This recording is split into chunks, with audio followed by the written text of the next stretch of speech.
Today we are going to be looking at multiple-time All-American and eventual world champion Stevan Micic at the 2018 and the 2019 NCAA championships, and this habit that he has to get the split-leg Turk.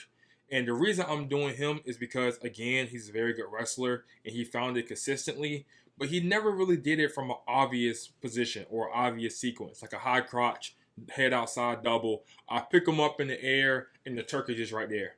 He got it in ways that if he didn't go for it, no one would really say, "Oh man, he kind of missed the opportunity to transition into a Turk from there," right? And it shows you that the Turk is I won't say almost always there, but it's there a lot more often than people are using it.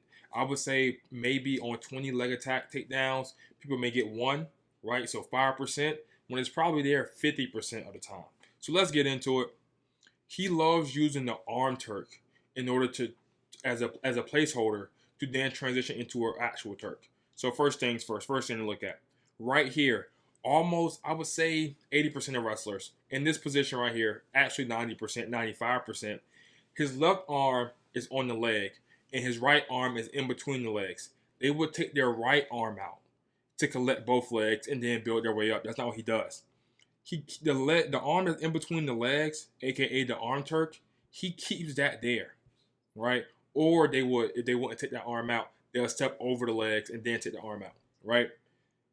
He keeps that arm Turk there, and then he uses that arm as a placeholder to eventually put his leg right there for the split leg Turk. And this is Zachary Sherman. I'm a big Zach Sherman fan. I've actually posted a video about him on the channel. His lower to upper, he would use a double leg transition upper to body. He was an eventual All-American. Now this is 133 Zach Sherman. I'm not going to pretend that he was as good here as he was at 149 pounds. But again, still a good wrestler, pretty impressive. He's able to get a full set of 4 back points from this technique. Now, I wanted to include this one. He does end up not actually being able to get back points on this one, but it just goes to show that it costs you nothing to have this attitude of constantly looking for back points off of your leg attack. It doesn't cost you anything. So right here, because of the way the opponent is turning, he's trying to get back points in a different way, tries to get a couple swipes there. Could have. And then right here, he's trying to transition to the Turk. Doesn't have the real estate. They're out of bounds, right? No harm, no foul. Always want to include one of those. Now, this is him against Austin DeSanto.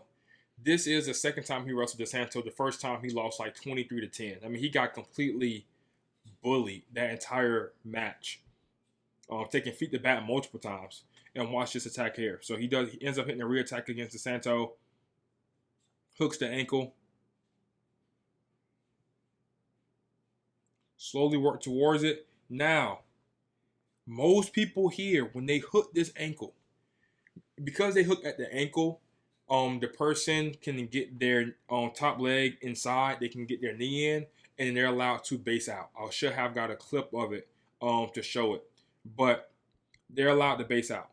He puts his arm right here because you see how far back his leg is. This leg cannot be used as a Turk from at his current position because this knee is on the inside. But he sticks his arm right here, his hand on the far leg, in order to prevent him from being able to prevent DeSanto from being able to belly out.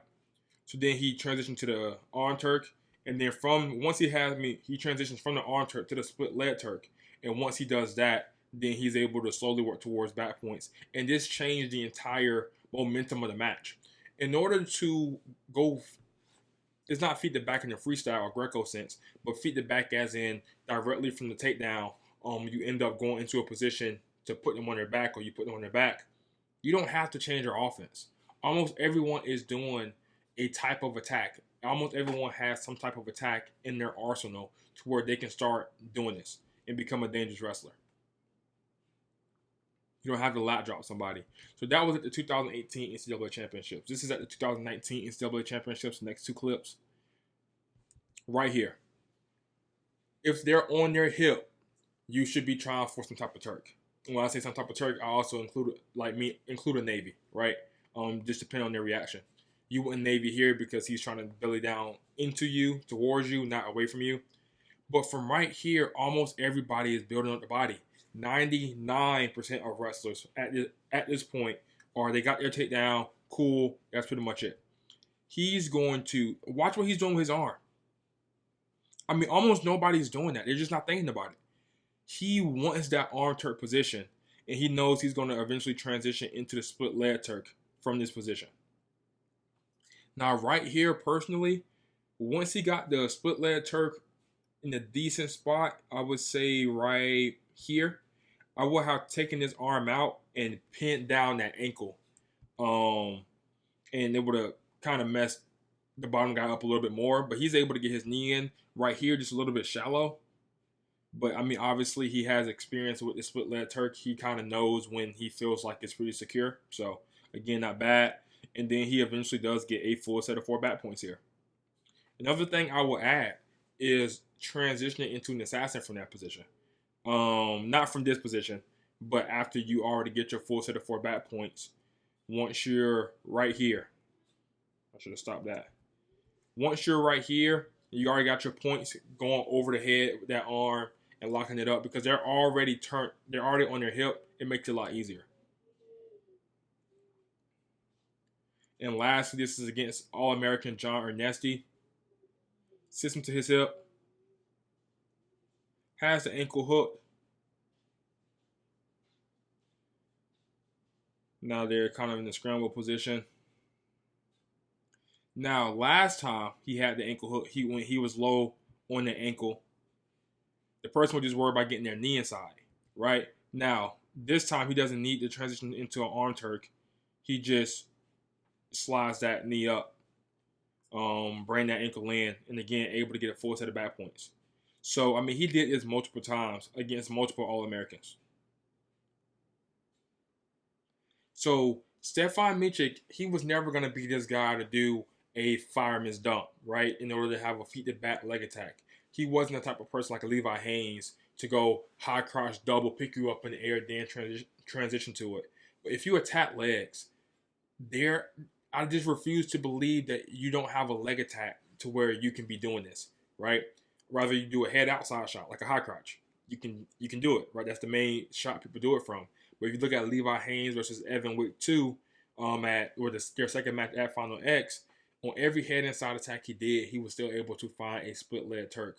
So, again, always make sure I plug it. Become a low-risk, high-reward wrestler. And part 1 of this book is 44 videos, just like this one, that you can follow along. Absolutely no fluff. In part 1, it's keeping the legs split and Turk, or keeping the legs Turk and split. You will find all the different leg attacks, all the different attacks in general, to where you can transition and make sure you're finding back points. Back points is a part of the sport. The thing that keeps wrestling separate from other sports is taking people to their back, right? So, and he didn't get any pins in this video. Obviously, you can pin people directly from the Turk, but back points are huge. And if your average leg attack goes from being worth 3 points to being worth 4.5 points, 5 points, 6 points, right? That's huge. That means that even in a situation where you go takedown with somebody, you still come out ahead. So check this out. I love these so much, the books. Once somebody buys one, oftentimes they come back and buy the rest of them. So I just need you guys to get one of them. For the guys who haven't already got one, and I will see you guys on the next video.